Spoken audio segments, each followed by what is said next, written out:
Bayani akan cutar amosani da yadda ake maganinta. Amosanin kai, baki ko na ido ga mace ko namiji. Amosani na nufin lokacin da mutum ke jin kaikayi cikin kansa. Idan ya sosa sai ya ji daɗi, sannan ya ga farin gari ko ƙura na fitowa daga cikin fatar kai.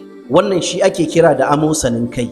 Wasu likitocin zamani suna cewa amosani ba cuta ba ce, halitta ce kawai ta fata, don haka babu buƙatar magani. Amma a mahangar musulunci da maganin gargajiya, amosani cuta ce, domin ba kowa ke da ita ba, kuma tana haifar da matsaloli da yawa idan ba a magance ta ba. Illolin amosanin kai. Amosani na iya sauka ya ratsa har zuwa idanu, ya haddasa ƙaiƙayi, ja da raunata gani. Idan ya yi tsanani zai iya kai mutum ga makancewa, wato rashin gani. Allah ya kiyaye. Amosani na iya shiga cikin baki da tsakanin haƙora, ya jawo ciwon haƙora, zubar jini yayin brush, warin baki mai tsanani, zubar haƙora ko rashin iya tauna abu mai tauri. Mutum kan yi warin baki sosai har mutane su guje shi, alhali shi bai san matsalar ba, wanda wannan matsalar ta jawo rushewar aure da dama. Ga mace, amosani na iya sauka daga kai ya shiga farji, ya haddasa wari mai tsanani a ɗauka infection, alhali amosani ne. Amosani kan shiga gaɓoɓin jiki, a ɗauka sanyin ƙashi ne ko ciwon gaɓoɓi. Zai iya shafar al'auran namiji, ya raunata zakari, a ɗauka ciwon sanyi ne. Ga mace kuma yana rage sha'awa, a yi maganin infection babu waraka. Alamomin amosani su ne kamar haka: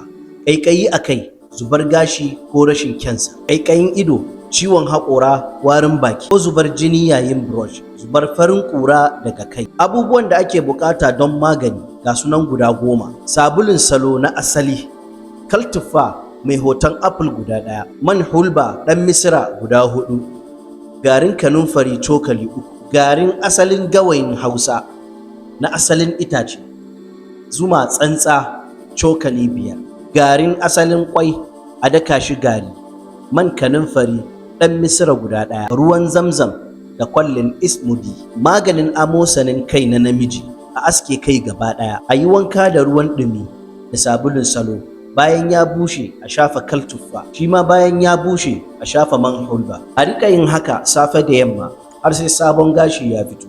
Insha Allahu amosanin kai zai bushe. Maganin amosanin kai ga mata: a tsefe kai, a wanke da sabulun salo da ruwan ɗumi, bayan ya bushe a shafa man hulba kai tsaye a fatan kai, ba gashi kawai ba. Idan an yi kitso, a riƙa shafawa har cikin kurmin kitso. A yi haka tsawon sati 2.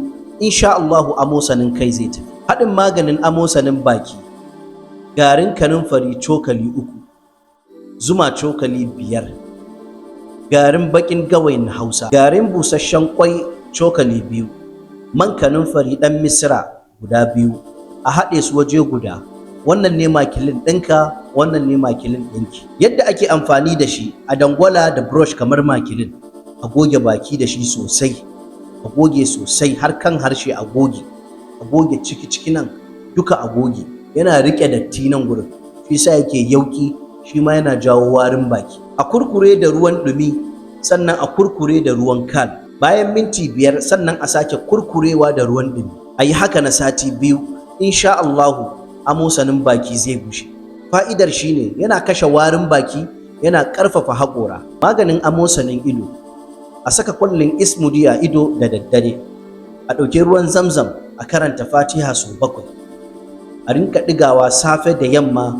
Insha Allahu idan amosani ne, Allah zai yayi. Ku taimaka ku yi sharing, domin akwai masu fama da wannan matsalar sosai. Allah ya haɗa mu akan ladar. Daga cibiyar bincike kan magungunan musulunci da na gargajiya, wato Darul Thaqafa Habs Global Services. Assalamu alaikum wa rahmatullahi wa barakatuh.